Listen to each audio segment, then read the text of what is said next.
Then ibubalik natin siya, or pwede natin Control A, select all, then Control B, bold, then Control U para magkaroon ng underline. Yan. Then Control E para mag-center. Then next step natin is lalagay tayo ng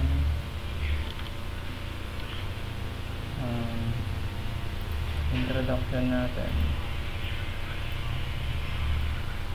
Copy natin, Control C, copy, Alt Tab, Control V. Yan. Na-paste na. Then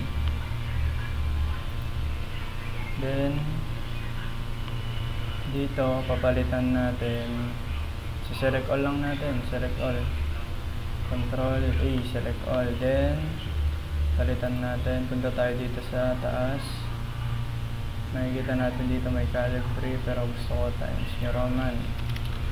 Type natin Times New Roman, Times New Roman. Yan. Then size, yung gusto nating size, pwede na siguro to 14, okay na yun. Then next natin gagawin is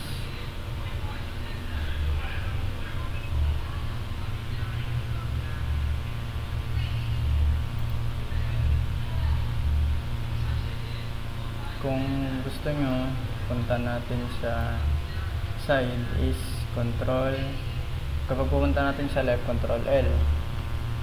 Kapag gusto natin sa right, Control R, right. So mas maganda Control E natin, center, or sige, center natin, Control E. Then ano nga ba yung mga hobbies ko? Lagay tayo ng mga bulletin natin. Lagay tayo bulletin. Yan. Then punta natin sa pupunta sa right. So Control R. Ay, sa left. Control left. Then ano nga ba yung mga hobbies ko? Ano yung mga hobbies ko? Caps lock para mag big letter sila. Hobbies.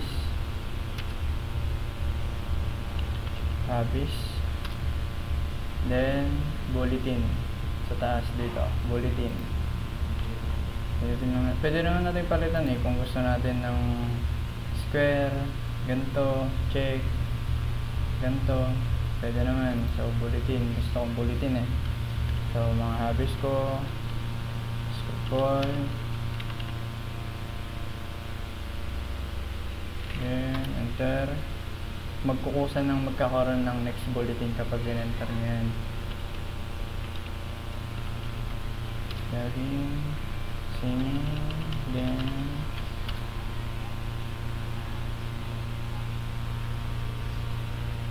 playing instrument.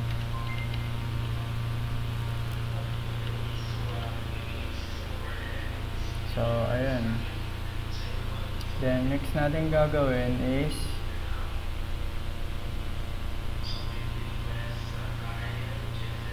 mag-i-insert na tayo ng picture. Kunwari gusto kong maglagay dito sa gitna ng picture, ganito lang yung gagawin nyo. Punta kayo dun sa file, kuha kayo ng picture na gusto nyo. Ito, kung gusto nyo ng ganitong picture, okay, copy mo yan.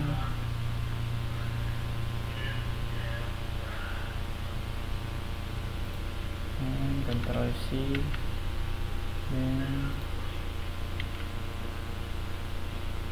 start ko sa dito, press natin, ganyan. Then gagawin natin is palitin natin muna yan sa gilid, palitin muna natin.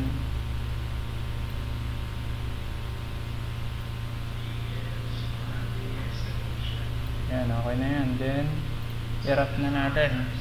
Paano nga ba mag-wrapping? Kapag sinabing wrapping, pwede natin lagay kung saan natin gusto. Kumbaga, dito, kapag naka-wrapping through, pwede mo lagay kung sumasama na lang yung mga words na dyan. So, gusto ko dito na lang ilagay para medyo may kaangasan ba. Tapos, next natin gagawin. Pwede naman natin yan eh. Kapag ganyan naman, matatabunan yung mga letters. So, wrapping through tayo. Then, next natin gagawin, pag tapos na tayo dyan,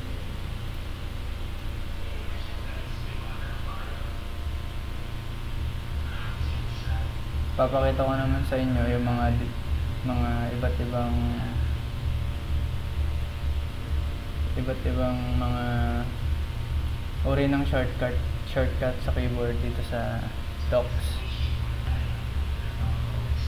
Una, Control C. Pag Control C natin to, kumbaga itong pangalan ko, Control C. Oops, masama yan. Ito na lang, basketball. Okay, Control C ko yan. Control C, copy. Then, sa Control V, paste. Kapag sa Control V, paste. Control V. Ayan na, basketball. Paste. Then, sa cut naman, sa pagka-cut is Control X. Kumbaga, gusto kong tanggalin to, habis. Tanggalin ko to. Tanggal muna natin yung underline. Ayan. Tapos magandang tignan. Ayokong may habis na nakalagay dyan. Control X mo lang, then matatanggal na. Then, susunod mo naman is yung sa Control Z, undo. Babalik siya. Kapag kinontrol Z ko, babalik yan. Habis. Diba? I-select all ko. Select all. Control A. Then, X ko. Cut. Then, Control Z. Babalik yan. Next na gagawin natin is Control U. Underline. Control natin to. Then, Control U. Yan na, may underline na siya. Pindutin mo yung Control, then pindot sa U. Yan, Control Z natin para bumalik. Wala na. Wala na underline. Next is bold letter. I-unbold muna natin. Ganyan. Hindi pa siya naka-bold, diba? Kumbaga dito naka-bold. Diyan. Dito naka-bold. Nasa pangalan ko. So, control natin to.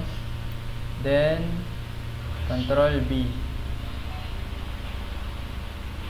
Yan na, nag-bold na. Then, gagawin natin is and next natin gagawin is yan, select all. Naturo ko na. Control A, select all. Next is save. Control S. Yan. Alexis Baris. Kumbaga, gusto mong gawin file. Baris Alexis.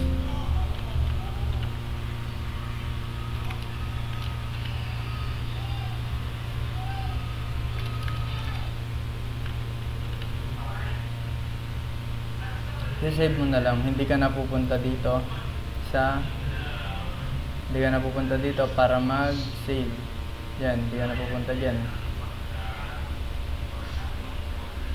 Yung gagawin mo na lang is ganon. So, ayun, yung gagawin mo yun.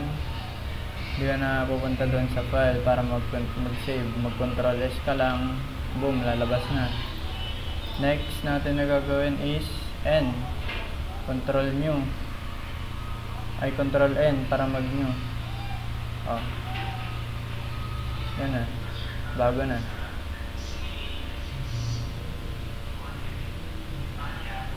Bago na siya.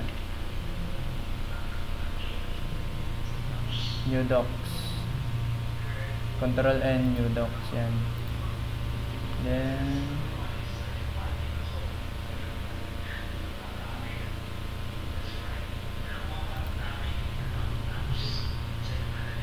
yun.